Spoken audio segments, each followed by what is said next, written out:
Buenos días, amigos.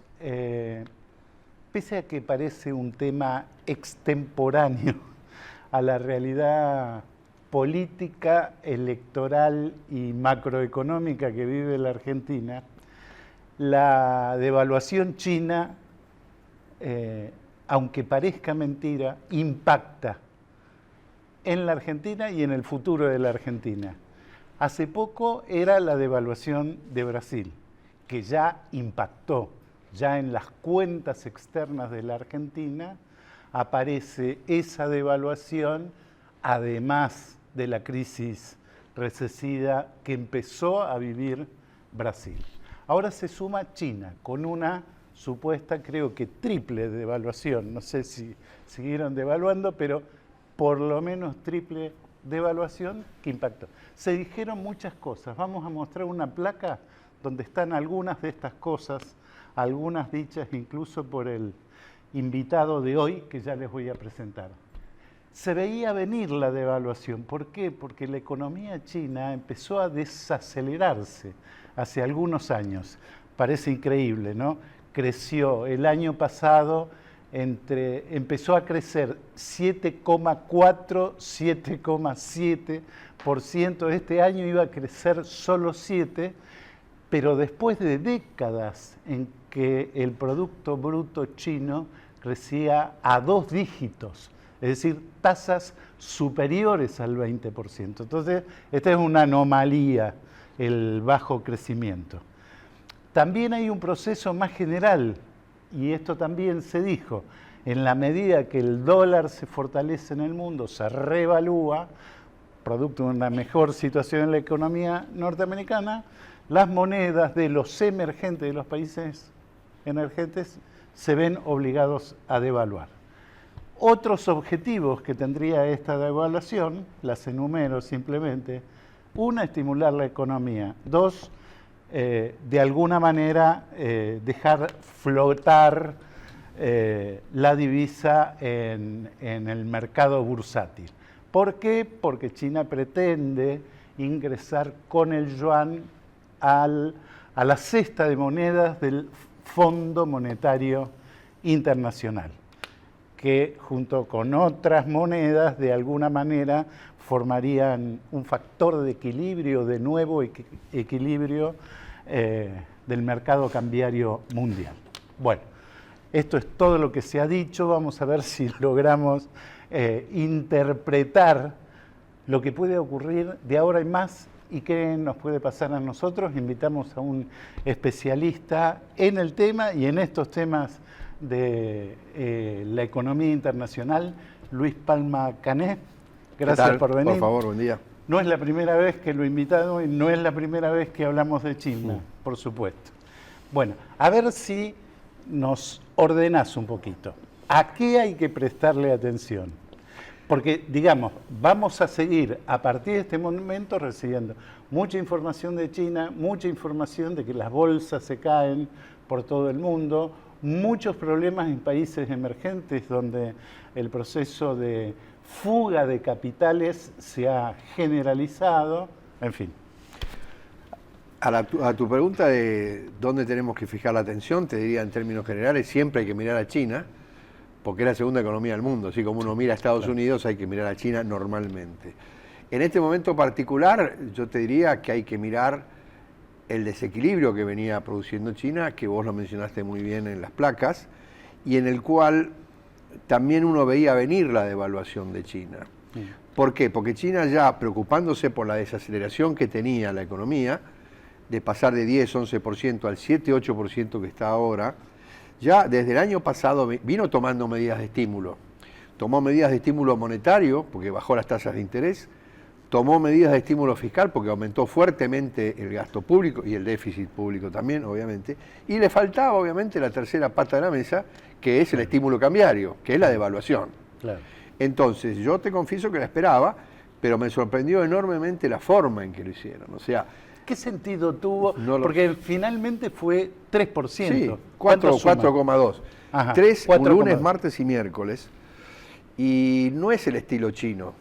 Acordate cuando hace 4 o 5 años se revaluaba la moneda, Sí. la devaluaba en cuentagotas, ¿no es cierto? Claro. Y acá de repente, de sopetón, yo esperaba una devaluación en 3, 4 meses de goteo.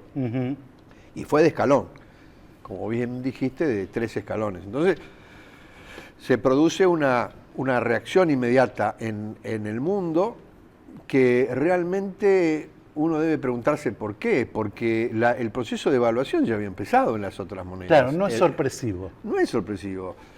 De nuevo, todas las monedas devaluaron, o sea, el real un 50%, el rublo ruso un 30%, la lira turca un 20%, el rand sudafricano un 15%. También. Entonces, ¿dónde está la sorpresa?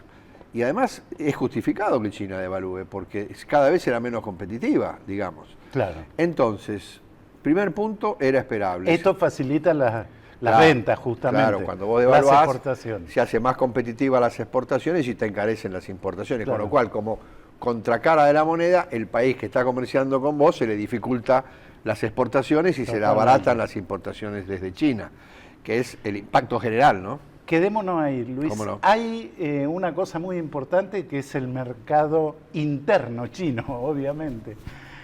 Son miles de millones de personas, pero finalmente había una especie de lentitud, dicen algunos funcionarios del Partido Comunista Chino, había mucho retraso en volcar más intensamente la gente a consumir, digamos, claro, que era su...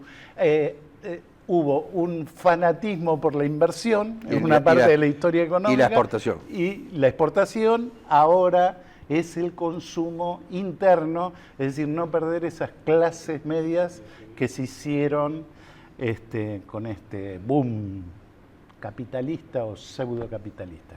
Hacemos un minuto de pausa y volvemos. El comentario de los analistas económicos internacionales es, bueno, esto preludia, anticipa o simplemente confirma esta guerra de monedas, las monedas emergentes que se devalúan y otras que se revalúan, tipo el dólar. En el caso de Argentina, el atraso cambiario justamente se explicaría por esta situación.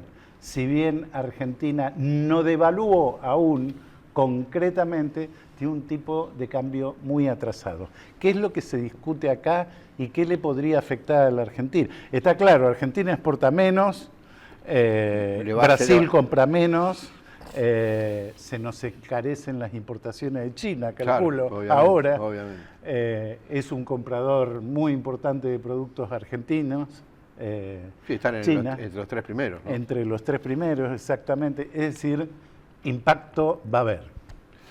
Yo te diría que hay un primer impacto que es general, que lo acabamos de mencionar, que todos los países que no devaluaron van a sufrir en su comercio exterior. ¿Por qué? Porque sus exportaciones se encarecen con respecto al yuan y las importaciones se abaratan. Eso lo tiene todo el mundo. La Argentina, ese primer efecto lo tiene más exacerbado porque, como dijimos recién, China está entre los 3 primeros socios de comercio exterior. O sea, si vos tuvieras un país, Zimbabue, que no comercializa con China, el comercio exterior no se lo toca. Vale decir, entonces, primer efecto, comercio exterior, exacerbado más en la Argentina, porque tiene una gran proporción de su comercio con China. Claro. Pero hay 2 efectos más que se producen exclusivamente en la Argentina, que son los siguientes. Primero, el efecto que yo llamo de las reservas. ¿Por qué? Porque Argentina, con la contabilidad creativa que tiene, el swap lo pone como reservas, que es indiscutible. Claro. Eso es tema de otra discusión, que se puede poner un swap como reservas. Pero más allá de eso, lo cierto es que la tenemos en la contabilidad de las 32 millones, pero tenemos yuans. Claro. Entonces, como a vos tenías, por cada yuan tenías por cada 6,20 yuan tenías $1, ahora necesitas 6,40, que devaluó un 4%. Vale decir que por cada punto que se te devalúa el yuan, como teníamos 8.300 millones de dólares nominados en yuan, perdés 83 millones contables. No sé si es claro. Sí, entonces, totalmente. 8 por 4 perdiste 350 millones, que con la fiesta que tenemos de la reserva no es un tema menor. Claro, si se pudiera hacer esa paridad cambiaria entre el yuan y el dólar, resultaría esto. Claro. En realidad, es un asiento contable. Es un asiento contable, pero yo digo, tengo tantos yuanes, 8.300, los yuanes los tenés creo, siempre iguales, pero tenés menos dólares. 8.300 millones que valen tantos dólares. Claro, si salís a vender los yuanes, tenés menos dólares, digamos, claro. ¿no? Y tercero, y no menor, es la presión, que vos algo mencionaste también, que ejerce sobre el tipo de cambio que ya Argentina estaba atrasado, porque el real lo presionó, el rublo lo presionó, la lira turca lo presionó, pero evidentemente lo presionan mucho el real y ahora lo presiona el yuan, porque al devaluarse el yuan tu tipo de cambio cada vez se atrasa más. Dicho de otro modo, si Argentina hubiera devaluado un 5% los mismos 3 días, tacho y tacho, estás en las mismas condiciones de tipo de cambio. Claro, podría acompañar, digamos, exacto, ese equilibrio, aunque no sea el nuestro, digamos. Claro, y de todas maneras es obvio que yo creo que a esta altura del partido discutir que el tipo de cambio está atrasado en Argentina es discutir el sexo de los ángeles, no se puede discutir. Después discutamos cuánto, pero lo cierto es que cada día que pase y que las monedas emergentes se vayan devaluando, que son nuestros competidores natos, evidentemente va a estar cada vez más atrasado y cada vez te vas acercando al precipicio. ¿El precipicio cuál es? Que en algún momento ya ni la soja es rentable para ser exportable, ¿no? Bueno, ahí está, me parece, uno de los puntos principales, que no debería verse esto de las devaluaciones chinas como algo desencajado de este proceso de caída de los precios internacionales, de los commodities, de las materias primas, es decir, de todo, del petróleo, de todo lo que exporta la Argentina. Claro. Ese es el primer impacto que empezó ya el año pasado.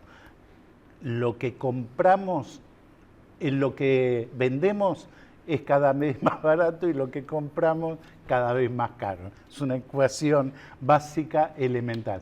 Por eso está atrasado el tipo de cambio en la Argentina, porque el dólar no vale lo que la realidad económica está indicando.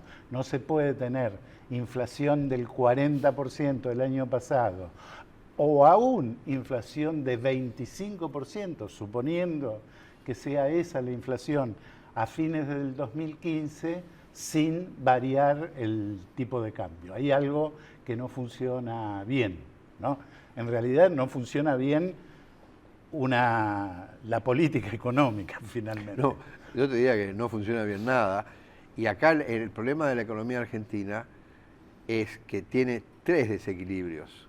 Tiene el desequilibrio cambiario que estabas mencionando acá, el desequilibrio fiscal, que estamos ya en 6, 7 puntos del producto, y el desequilibrio monetario con una inflación descontrolada. Entonces, hay que volver a los libros, ¿viste? O sea, si vos tenés una economía que tiene un desequilibrio, bueno, se puede ir pateando en el tiempo, financiándola. Una economía que tiene 2 es muy difícil. Una economía que tiene los 3 desequilibrios, yo te diría que es imposible que sea sustentable en el mediano plazo. Claro. Y por eso, desde el cepo para acá, venimos en estancamiento y ahora estamos en recesión. Claro. Y un último comentario que te quería hacer. Todas las crisis que tuvo la Argentina en los últimos 50 años se gatillaron con déficits fiscales arriba del 6% del producto. Hoy estamos en 7%. O sea, cuidado. Que debe ser récord, ¿no? O cuando se compruebe que 7. Sí, 7, 8. Es récord de la década esta, claro, ganada o perdida, como quieras llamarlo. Una cosa. China tiene un programa de inversiones en la Argentina, en general en Latinoamérica, muy ambiciosa, en Argentina también, son muchos millones de yuanes, dólares, sí, como sea, mucha inversión. ¿Qué pasa? Para el inversor chino es el Estado chino, obviamente, es la República Popular China. No, yo te diría que el programa de exportaciones chino por ahora no se va a ver modificado para nada porque es una herramienta geopolítica, no solamente geoeconómica. Claro. O sea, van a penetrar cada vez más. Y además acordate que la vergüenza del acuerdo chino-argentina, ¿no? Que ya nos hemos olvidado, que pueden participar de una obra pública sin licitar en tanto y cuanto traigan financiamiento. Entonces, como tienen reservas de todos los colores, obviamente vos vas a tener mucha inversión china, como tú dices. El tren Belgrano Cargas, por ejemplo, se le asignó sin ninguna licitación. Y así, yo creo que en el futuro ese convenio debía ser revisado. Pero más allá de eso, a tu pregunta concretamente no, es una herramienta. No la altera, al contrario. Claro, la potencia y la exacerba, porque los productos chinos, porque además en el convenio, obviamente vos para que el chino te dé el financiamiento, te da equipos chinos. Sí, claro. El equipo chino cada vez más decir, barato. te dan crédito para comprar los productos de ellos. Y bueno, ¿y quién me asegura que la tecnología china para cada obra pública sea la mejor, no? Esa es la trampa de estos convenios. Acá, la verdad que hay una cosa muy interesante de las reacciones internacionales, porque para muchos, hasta hace un tiempo, China representaba una especie de dictadura comunista que se autorrecicló y terminó siendo una variante capitalista. En realidad es una versión del capitalismo de amigos. Digo, por eso China también es importante, porque esta especie de oligarquía de empresarios que gobiernan o que gobernaron con el cristinismo y Cristina Fernández tienen un parecido muy grande con cómo se administran y se distribuyen los negocios en China, que son a estas grandes familias empresarias. Bueno, pero no nos metamos tanto. Pasó con Rusia también, ¿no? Pasó con los con amigos Rusia, de Putin. exactamente. La verdadera mafia rusa, ¿no? ¿Cómo ves el tránsito de estos últimos días hasta el 25 de octubre, que son las elecciones generales presidenciales y el próximo gobierno? Es la agonía de un enfermo terminal, ¿no? El asunto es si el enfermo llega o no llega. Yo creo que sí llega. Yo siempre ahora estoy pensando en Don Segundo Sombra, que tiene un final que dice: me estoy yendo como quien se desangra, ¿no? Y el modelo este se está desangrando. Sí. Y entonces el próximo gobierno, sea cual fuera, tiene que solucionar los desequilibrios. Si vos lo llamás ajuste, llamalo ajuste. Si lo llamás adecuación, vos llamalo como quieras. Hay como cierto temor a eso, ¿no? Claro, pues hay otra falacia, José Antonio, que dice, dicho por ese progresismo, digamos, de escopeta, de carnaval, que dice que vos en los ajustes lo que haces es perjudicar a la clase de menos ingresos. Más allá de que es falso, porque ahora te da un ejemplo, el tema básico es que este gobierno de progresista no tiene nada, porque la inflación es la peor variable que perjudica a los sectores bajos. Entonces, saquemos que esto es progresismo y que no perjudicamos a los sectores bajos, con unos 12 millones de pobres, según la Universidad Católica Argentina. Pero además de eso, lo que yo te quería decir, que terminemos con ese cuento de que el ajuste perjudica. Mucho más perjudica la inflación, ¿no? Pero además hay enorme cantidad de ejemplos en el mundo de programas de adecuación de desequilibrios que no perjudicaron a la clase. Lo que te perjudica a la clase baja es no solo la inflación, sino también planes de ajuste mal hechos, ¿no? Entonces, cuidado, que el plan de ajuste mal hecho es una cosa y plan de ajuste. Por ejemplo, y mal que les pese a muchos, el plan de convertibilidad, si vos te acordás que venía de una inflación, los 3 años siguientes, hasta el efecto tequila, la Argentina creció 5 o 6% promedio. Sí, y bajó totalmente. La pobreza.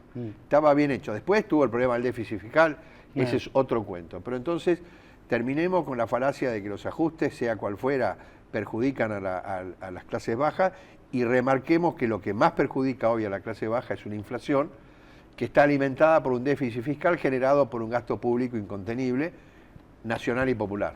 Sí, sí, que nadie sabe de dónde se fue. Hasta Tinelli pide que muestren la plata de Fútbol para Todos porque quiere saber a dónde llega. Si llega la AFA, ¿a dónde llega? Bueno, sí, es parte del problema. Yo hablaría de los subsidios, además, a los ricos, claro, porque la actitud del gobierno es desembosada. Privilegia con tarifas bajas a quienes las pueden pagar, subsidia los viajes al exterior para usar la tarjeta de crédito. El dólar turismo. El dólar turismo, y además les da la ventaja de acumular dólares ahorro. Es decir, es una política ideal para las clases medias y altas. Y altas. No para... Yo no veo, no sé, la clase trabajadora de medios y medios bajos que estén ahorrando en dólares, ¿no? No, No más solo bien. no ahorran en dólares, sino que no ahorran. Están Claro. desahorrando y los que no tienen más ahorros, no sé. Como el nivel. dijo Bain, el economista Miguel Bain, asesor del candidato presidencial Daniel Scioli, se quieren llevar el Banco Central a su casa. Claro. Eso es lo que está ocurriendo. Sube mes a mes la cantidad de dólares ahorros que se extraen con la autorización de la FIP. Este es un fenómeno absolutamente anormal, por supuesto.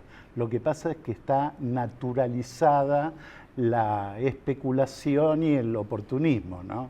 Es parte de la política de enganchar votantes potenciales en esta época, ¿no? Lo que pasa es que rascan plata de donde pueden, ¿no? Del ANSES, del Banco Central, de la compañía de seguros, de donde puedan, ¿no? Sí. Entonces, Es interesante, vos mencionaste al principio, mencionaste déficit fiscal, Sí. qué sé yo. Está lo del Banco Central, que bueno, es muy complejo explicar lo que pasa con el Banco Central, pero es un síntoma de la descomposición en que estamos, que se aceleró en el último tiempo, que es la posibilidad de que no haya reservas del Banco Central directamente el día que asuma o Scioli o Macri el nuevo turno de gobierno. ¿Por qué lo digo? Porque lo dicen los funcionarios, lo dijo Aníbal Fernández, lo dijo el presidente del Banco Central, Alejandro Banoli, que dijo que no se puede levantar el cepo cambiario porque no hay dólares suficientes para amortiguar esa explosiva demanda potencialmente. Silvina Batakis, la ministra de Economía de Daniel Scioli, dijo exactamente lo mismo. Es decir, nos están engatusando con las cifras del balance cambiario que da a conocer el Central, pero estamos llegando al límite y ojalá, y todavía hay que hacer una cantidad de pagos, entre otros el Boden 2015. Puedo decir que pese a todas estas señales de alarma, llegamos. sí, Llegamos, siempre se llega. El asunto transferimos es el mando. cómo llega el enfermo, ¿no? Pero déjame decirte un comentario Sí. de los que dijiste que las declaraciones de esos tres funcionarios. Yo te diría que por ser generosos son irresponsables, ¿no? Ujú, Sobre sí, todo el claro. presidente del Banco Central, ¿no? El presidente del Banco Central jamás debe decir, obviamente que va a devaluar, no lo puede decir, y tampoco que no tiene reservas, porque al día siguiente el blue se le disparó. Entonces, Totalmente. lo que es cierto, que si uno empieza a detallar o a hacer cirugía con las reservas, de los 32.000 millones te quedas con poco. Restá 8.000 millones del swap, restá 8.000 millones de las importaciones que se deben, y 8.000 millones que no son del Banco Central, son depósitos de gente en los bancos que le obligan a los bancos privados a depositarlo. Claro, son los encajes. digamos. Encajes. Entonces tenés, de los 32 restás 24, te quedan 8.000 y Claro. pagos por 6.000. Es una cuestión matemática, ¿no? Sí, sí, o sea, sí. van a llegar con la lengua afuera. Ahora, el nuevo gobierno no es que se le viene el mundo abajo, tiene que hacer un plan de estabilidad, entre los cuales una de las medidas es liberar el tipo de cambio, pero antes de liberar el tipo de cambio vas a los organismos internacionales y te pedís una línea de 20, 25.000 millones de dólares y se acabó el problema. Sí, no sé si se acabó o empieza otro problema, Bueno, porque pero por lo menos estamos salís del problema en este. condiciones bastante complejas, porque tenemos un déficit de negociación y de diálogo con los holdouts, Bueno, eso es otro tema que hay es arreglar. una traba Bueno, eso fundamental. es condición para necesaria lo que para vos arreglarlo, decís. ¿no? Bueno, amigos, así vamos a transcurrir todas las semanas de acá al 25 de octubre. Un poco de economía, un poco de política y preocupados por estas variables. Algunas se empiezan a descubrir tal vez demasiado tarde para corregirlas. Nos encontramos lunes que viene en Días de Crisis.